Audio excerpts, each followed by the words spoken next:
Menon ధాత్రిని shoot చేయబోతూ ఉంటే కేదార్ వచ్చి ధాత్రిని పక్కకు తోస్తాడు. సరిగ్గా అప్పుడే భరద్వాజ గది నుండి బయటికి రావడంతో ఆ బుల్లెట్ కాస్త ఆయనకు తగులుతుంది. ఆయన రక్తపు మడుగులో కుప్పకూలిపోతాడు. అందరూ ఆయన్ని హాస్పిటల్కి తీసుకువెళ్తారు.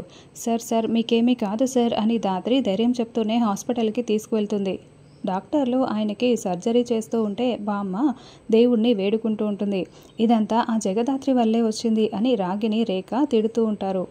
అది పుట్టినప్పుడే ఏ అనాథ శరణాలయంలోనో వదిలేసి ఉంటే మనకు ఈరోజు ఈ బాధలే ఉండేవి కాదు అని రాగిని రేఖ తిడుతూ ఉంటే సరిగ్గా అప్పుడే ధాత్రి కేదార్ అక్కడికి వచ్చి ధాత్రి చాలా బాధపడుతూ ఏడుస్తూ వింటూ ఉంటుంది.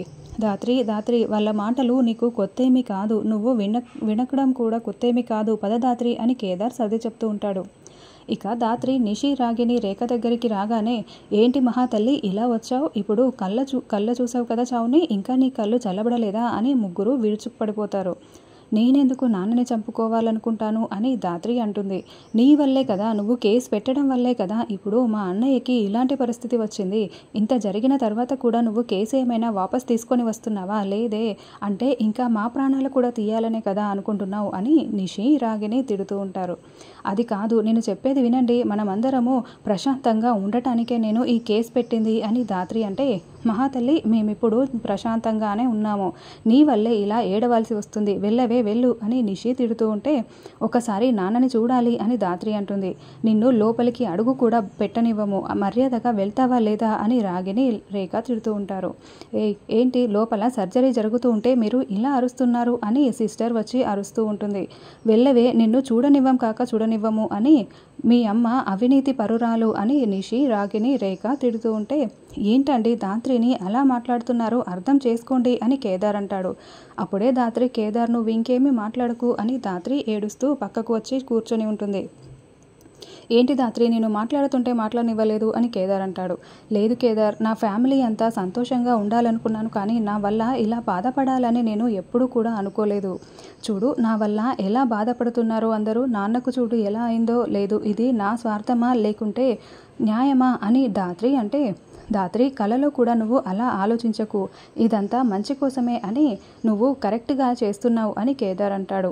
లేదు కేదార్, నేను నాన్నతో మాట్లాడతాను, నాన్న కేసు వాపస్ తీసుకోమంటే తీసుకుంటాను, నాన్న ఏది చెప్తే అదే చేస్తాను అని ధాత్రి అంటే, కానీ వాళ్ళు మీ నాన్న దగ్గరికి నిన్ను వెళ్ళనివ్వడం లేదు కదా, మరి ఆయన అభిప్రాయం ఎలా తెలుసుకుంటావు అని కేదార్ అడుగుతాడు. నన్ను ఆపగలరు కానీ జేడీనైతే ఆపలేరు కదా అని ధాత్రి అంటుంది. సర్జరీ పూర్తి చేసుకొని డాక్టర్ బయటికి రాగానే డాక్టర్ గారు ఎలా ఉంది అని నిషి రాగిని రేఖ అడుగుతూ ఉంటారు. సర్జరీ పూర్తయిపోయింది, బుల్లెట్ కాస్త లోతుగా దిగింది కాబట్టి కొన్ని రోజులు అబ్జర్వేషన్లో ఉండాలి, హీ ఈజ్ ఫైన్ అని అతను చెప్పి వెళ్తాడు. ఇక అప్పుడే జేడీకేడి వస్తుండడంతో ఆ మహాతల్లి వెళ్ళింది, ఇప్పుడు ఈ మహాతల్లి వస్తుంది అని నిషి అనుకుంటూ ఉంటుంది. వీళ్ళని కూడా లోపలికి వెళ్ళనివ్వకూడదు అని రేఖ రాగిని అనుకుంటూ ఉంటారు. మేము లోపలికి వెళ్ళాలి, భరద్వాజ గారిని చూడాలి అని జేడీ అనడంతో మీరు వెళ్ళడానికి వీల్లేదు అని రేఖ రాగిని చెప్తూ ఉంటారు. అవునని నిషి అంటుంది. చూడండి, పోలీస్ డ్యూటీని అడ్డుకుంటే అది చట్టరీత్యా నేరం, శిక్ష కూడా పడుతుంది అని కేదార్ వార్నింగ్ ఇస్తూ ఉంటాడు. దాంతో వాళ్ళు సైలెంట్ అయిపోతారు. దాంతో జేడీకేడి ఇద్దరు లోపలికి వెళ్తారు. అన్నయ్య మెలకువ రాగానే అన్నయ్యకి చెప్పి జగదాత్రి కేసు వాపస్ తీసుకునేలా చేద్దామని రాగిని రేఖ మాట్లాడుకుంటూ ఉంటారు. ఇంకా మెలకువలోకి రాని భరద్వాజ దగ్గరికి వెళ్ళి జేడీ పక్కనే కూర్చొని, నాన్న నేనే నీకు అన్యాయం చేశాను నాన్న, అనవసరంగా ఈరోజు ఈ పరిస్థితిలో మీరు ఉండడానికి కారణం నేనే నాన్న, నేనే, నన్ను క్షమించండి నాన్న అని ఏడుస్తూ వెళ్తూ ఉంటే అప్పుడే మెలకువలోకి వచ్చిన ఆయన జేడీ చేతిని గట్టిగా పట్టుకుంటాడు. ఏంటి నా చేతిని ఎవరిలా పట్టుకున్నారే అని జేడీ వెనక్కి తిరిగి చూస్తూ ఉంటే, ఇంకా నిజం వెనక ఆ ముఖాన్ని ఎన్ని రోజులు దాచుకుంటావమ్మా, నువ్వెవరో నేను నీ ముఖాన్ని చూసేశాను అని చెప్పడంతో జేడీకేడి ఇద్దరు షాకింగ్గా వింటూ ఉంటారు. ఎప్పుడైతే భరద్వాజకి బుల్లెట్ తగిలి ఉంటుందో అప్పుడు కేదార్ ధాత్రిని పక్కకు తోసేసి ఉంటాడు. అప్పుడు ధాత్రి కింద పడిపోయినప్పుడు ముఖానికి ఉన్న మాస్క్ ఊడిపోతుంది. అప్పుడే భరద్వాజ జగదాత్రి అని ముఖాన్ని చూసేసి అంటూ ఉంటాడు. నాన్న అని జేడీ పిలుస్తూ ఉంటుంది. అయితే ముఖానికి మాస్క్ పోయిందన్న సంగతి జేడీ గమనించుకోకుండా అలా నాన్న అని పిలిచి ఉంటుంది. నువ్వెవరో నాకు తెలిసిపోయింది తల్లి. నువ్వు ఆ మీనన్ని పరిగెత్తించి ఈ కేసు పెట్టావు. నువ్వు చాలా మంచి పని చేశావు. నేను నా కూతురితో మాట్లాడాలి. కాస్త నువ్వు వెళ్ళి నా కూతురు జగదాత్రిని పంపిస్తావా తల్లి అని ఆయన అడుగుతూ ఉంటే ఇక దాత్రి చాలా బాధపడిపోతూ మళ్ళీ ఆయన పక్కనే కూర్చుంటుంది. జేడీ ఇద్దరు ముఖాలకు ఉన్న మాస్కుల్ని తీసేస్తారు. ఎందుకు తల్లి నా దగ్గర కూడా ఈ నిజం దాచావు? మీ అమ్మ కోసం ఇంత చేస్తున్నావే, మరి నాకెందుకు ఇలా నిజం దాచావు అని భరద్వాజ నిలదీస్తూ ఉంటాడు. అమ్మ తప్పు చేసిందంటే నేను నమ్మలేకపోయాను నాన్న. అందుకే జగదాత్రిగా చేయలేనిది జేడీలా చేయగలిగినని నేను జేడీలా మారాను అని దాత్రి చెప్తుంది.